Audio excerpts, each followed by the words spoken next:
સાધુ બહુમાન ભાવ. પૂર્વના મહાપુરુષો પર બહુમાન હોવું સહેલું છે, પણ વર્તમાન સાધુઓ પર બહુમાન ન હોય એ ન ચાલે. વર્તમાન સાધુ પર બહુમાન જ મુખ્ય જરૂરી છે. સાચું બહુમાન જાગે તો સાધુ ભગવંતોમાં ભગવાનના દર્શન થાય. સાધુના દર્શને હૃદયમાં આનંદના કુંજ ઉમટે. પૂજ્યશ્રીની આ વાણી જ પૂજ્યશ્રીના હૈયામાં રહેલા ઉત્તમ સાધુ બહુમાન ભાવને જણાવે છે. પૂજ્યશ્રી સૂર્યમંત્રના જાપની તૈયારી કરી રહ્યા હતા. કોઈ મુનિ ભગવંત પૂજ્યશ્રી પાસે પોતાના પ્રશ્નોના સમાધાન માટે આવ્યા. પૂજ્યશ્રીને જાપની તૈયારી કરતા જોઈને મુનિએ કહ્યું, આપ શ્રી જાપ કરી લો, પછી આવીશ. મારા પ્રશ્નો ઘણા છે. પૂજ્યશ્રીના અંતરનું સાધુ બહુમાન બોલ્યું, જાપના પટમાં મારે પરમેષ્ઠીની સ્થાપના કરવાની છે. સાધુ મહારાજ આ જીવંત પરમેષ્ઠી તત્વ છે. જીવતા પરમેષ્ઠીની ઉપેક્ષા કરીને સ્થાપના પરમેષ્ઠીને ભજવું તો બરાબર નહીં થાય. જાપ તો હું પછી ગમે ત્યારે કરી લઈશ. અત્યારે તમારા પ્રશ્નોના સમાધાન આપી દો. પૂજ્યશ્રી પ્રત્યે મુનિવરને અપાર બહુમાન જાગૃત થયું. દીક્ષા પૂર્વે પણ જવાહરને પૂજ્યશ્રીનું સંસારી નામ સાધુ સેવામાં વિશેષ આનંદ આવતો. મુનિ કુલભાનુ વિજય એક મુનિવરે પૂજ્યશ્રીના પ્રત્યેના અહોભાવથી પૂજ્યશ્રીએ વાપરેલો કંદોરો માંગ્યો.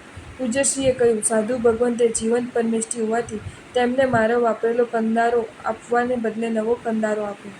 ગિરધર નગરમાં 100 મુનિઓ પન્યાસ પદવી નિમિત્તે ભેગા થયેલા. ગોઝરી હોલમાં પાણીનો ઘડો ન હોવાથી પૂજ્યશ્રી મોટા પાણીનો ઘડો નીચેના માળેથી ઊંચકીને ઉપર લઈ આવ્યા. પૂજ્ય આચાર્ય ભગવંતની નજરમાં આ દ્રશ્ય આવી ગયું. તેઓ શ્રીએ પૂજ્યશ્રીના ભક્તિભાવની અનુમોદના કરી. એક મહાત્માને આયમિલનું ઓળીનું પારણું હતું.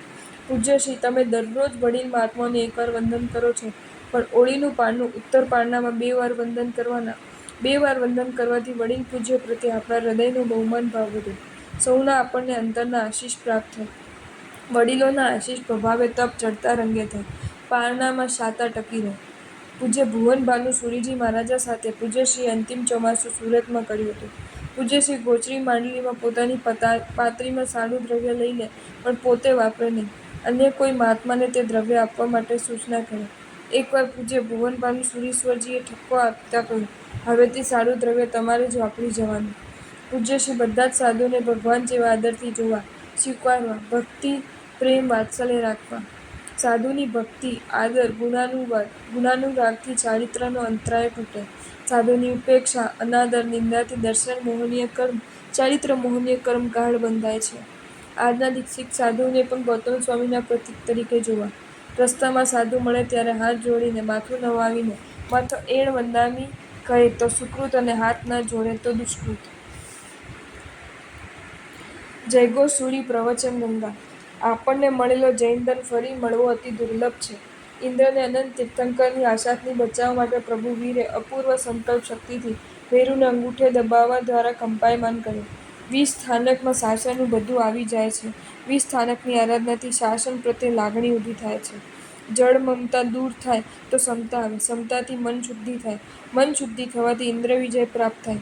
ઇન્દ્રિય વિજય દ્વારા કશાય જય પ્રાપ્ત થાય. કશાય જયથી જીવનો મોક્ષ થાય.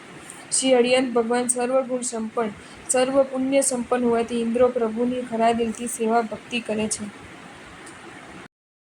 જો તમને આ વિડીયો ગમ્યો હોય તો આ વિડીયોને લાઇક કરો અને શેર કરો, અને આવા જ નવા વિડીયો જોવા માટે જૈન ફેક્ટ્સ એન્ડ સ્ટોરીઝની ચેનલને સબસ્ક્રાઇબ કરો. ધન્યવાદ.